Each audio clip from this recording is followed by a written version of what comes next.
Déstockage Games. Bonjour à tous et bienvenue dans cette nouvelle vidéo. Aujourd'hui, j'ai l'honneur de vous présenter le Maschinen Karabiner soit une Fertig version Henel reproduction de chez Scheu.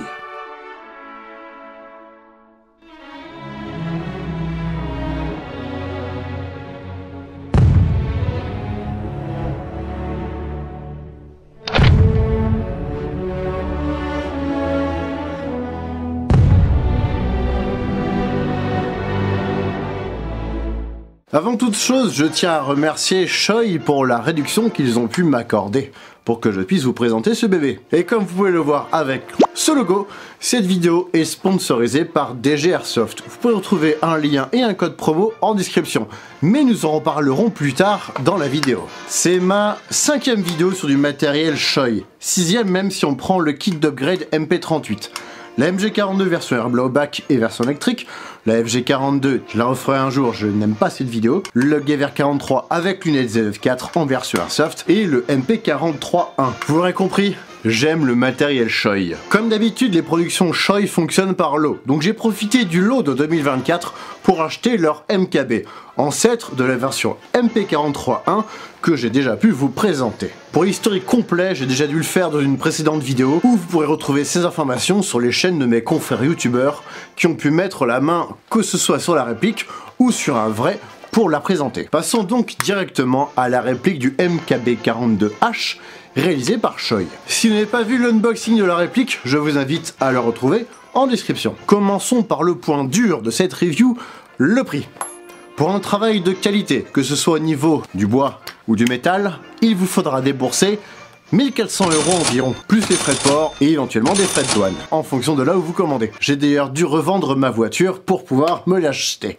Désormais, je vais au travail en MKB. Après, on trouve un peu de tous les prix, et si vraiment ce prix vous choque, je vous invite à me trouver mieux en reproduction. Il n'y en a qu'une qui existe à date, le BD42H en catégorie C, et vous devrez débourser 4400 € pour l'acheter. Et si vous voulez un original, sortez les ronds. Ici, 150 000 $. En effet, il y a eu entre 8000 et 10 000 exemplaires fabriqués entre mars et juillet 43. Puis il a été remplacé par le MP43-1 que j'ai déjà pu vous présenter en reproduction. Ou sinon, vous pouvez vous procurer un MP44 de chez DG Airsoft en version réplique qui tire des billes. Et pour les fans de jeux vidéo comme moi, on le retrouve dans Raid Orchestra 2. No mistakes, Mena. Stay alert and secure the area. Target down. Watch my back.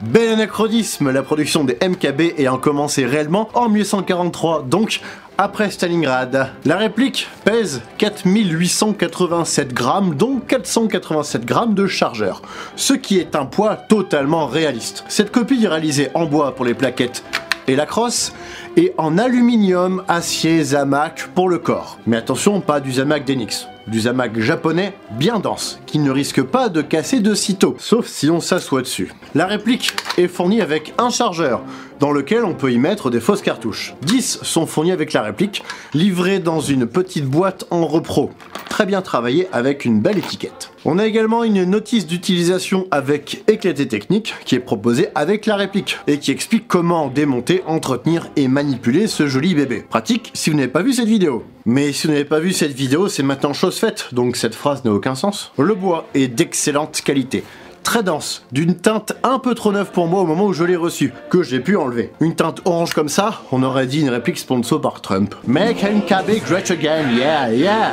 Les pays ayant besoin du bout orange au bout du canon pourront également importer ce matériel. Scheu en fait une version export, comme pour les Américains par exemple. Yeah, yeah.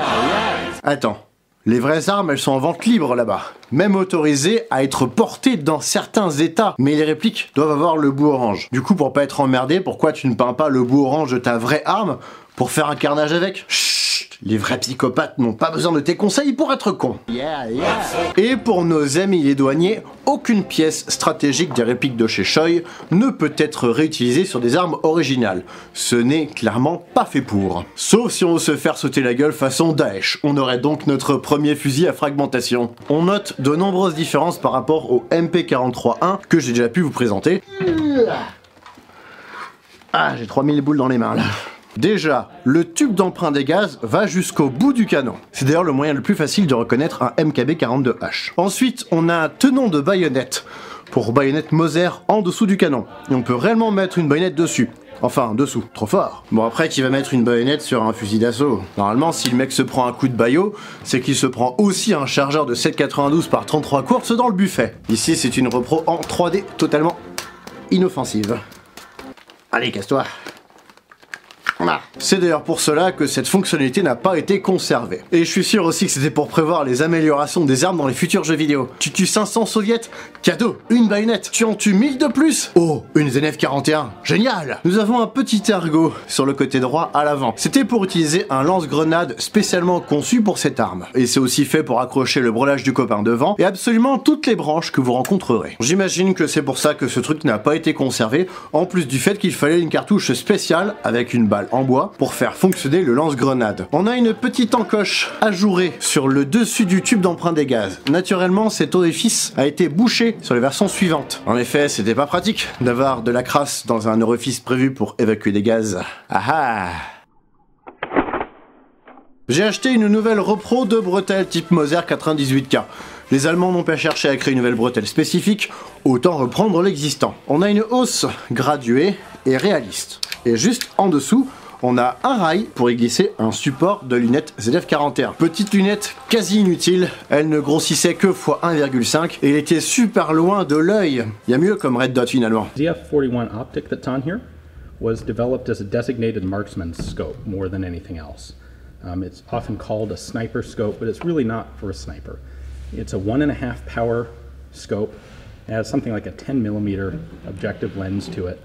It is definitely too small to be a real precision weapon. What it's meant for doing is being able to take better shots at 100, 200, maybe 300 yard targets. Nous avons un sélecteur de tir au-dessus de la poignée, qui est légèrement différente par rapport au MP43 et dérivés. C'est fait pour tirer en semi ou en full. Inutile ici, il n'y a rien qui est rattaché à ce bouton. Sinon sur le vrai, quand on pousse depuis le côté gauche, on est en semi, et quand on pousse depuis le côté droit, on est en full. Comme l'indiquent les petites lettres sur le sélecteur, D et E. E pour semi et D pour full. Sur le modèle original, on a un petit point rouge sur un trou situé à la base du levier d'armement.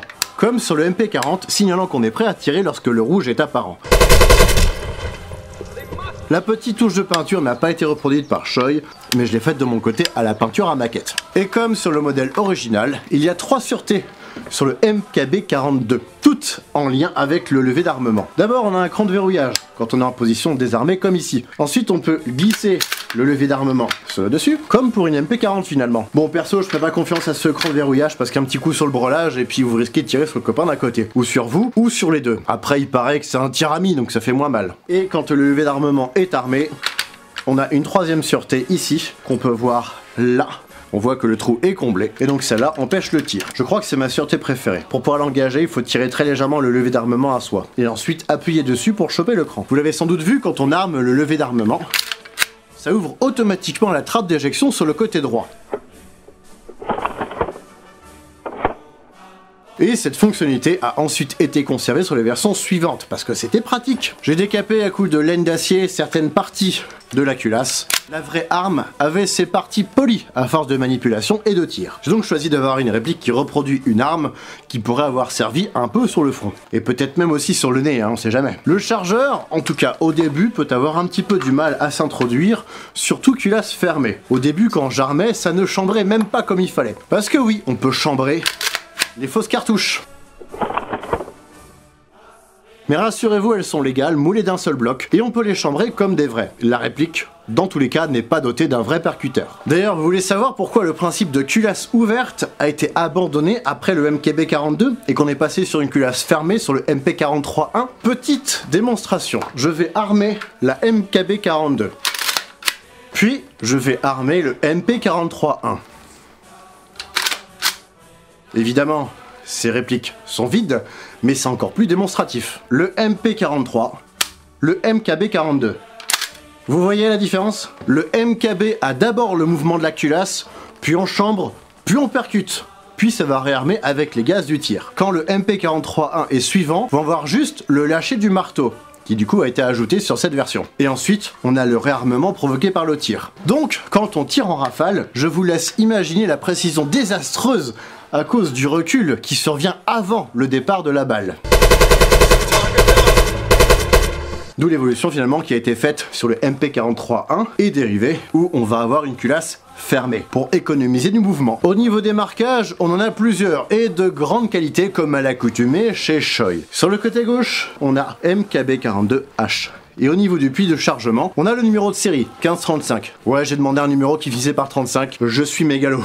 On en a quelques-uns à l'avant du chargeur, ici, avec des noms de fabricants et des Waffenamt. Le chargeur a également son code fabricant et MKB42. On en a juste au-dessus du sélecteur de tir, D d'un côté, E de l'autre, j'en ai déjà parlé. À la base de la crosse, on retrouve de nouveau un Waffenamt ainsi que le code fabricant COS. Sur le dessus du corps, on a le même S que sur le MP40 pour Sicherheit. La hausse réglable a également ses graduations, graduées de 100 à 800 mètres. Et les deux parties du mécanisme, dont la culasse, ont également leur marquage, accessible une fois qu'on a démonté l'ensemble. Plein de marquages, tous plus réalistes les uns que les autres finalement. Pour démonter sommairement cette réplique, il faut enlever la goupille à la base de la crosse, que je vous conseille d'insérer par le côté gauche, pour qu'elle soit bien plaquée contre votre corps, et ainsi éviter de la perdre. On baisse le bloc détente, on enlève le ressort récupérateur, on tire le levier d'armement pour sortir l'ensemble.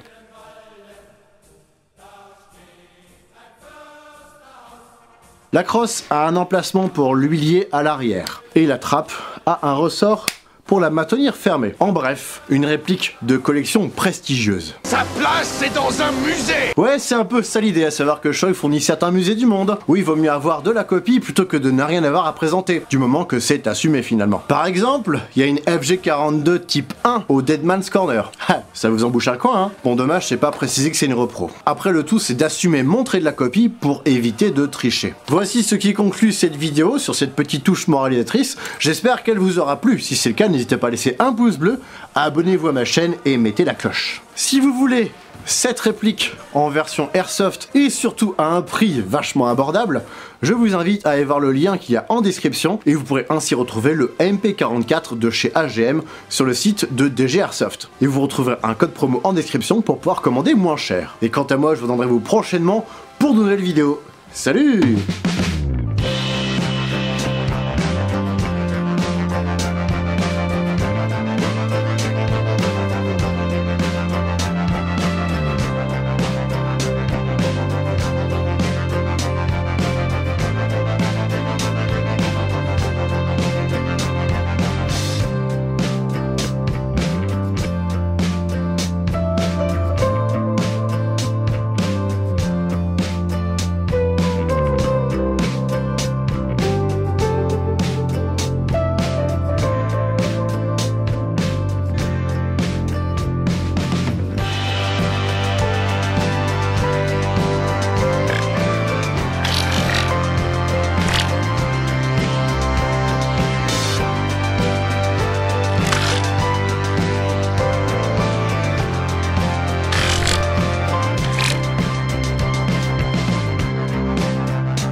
Comme d'habitude.